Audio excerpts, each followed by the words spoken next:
الاجتماعية للأشخاص في وضعية إعاقة، وأمام تماطل أصحاب القرار في الاستجابة للمطالب العادلة والمشروعة لهذه الفئة المستضعفة والمهمشة من المجتمع المغربي، رغم كل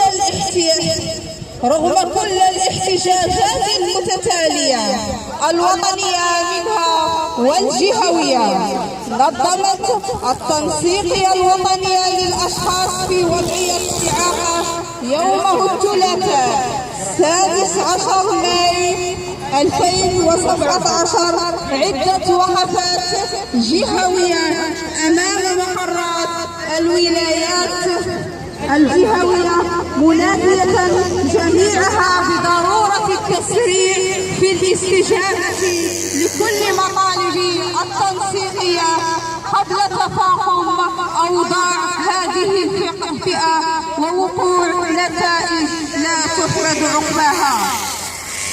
وبهذه المناسبة تؤكد التنسيقية الوطنية ما يلي: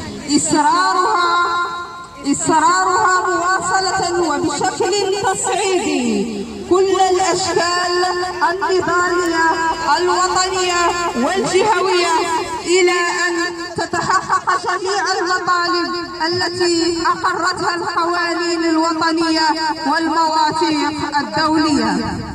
ثانيا، التأكيد على استعجالية بعض المطالب، ومنها البطاقة الوزارية الخاصة بالأشخاص في وضعية إعاقة، المنحة الشهرية الدائمة للأشخاص في وضعية إعاقة، المجانية في كل الخدمات العمومية كالنقل والصحة والتعليم، عن المجلس التنسيق الوطني.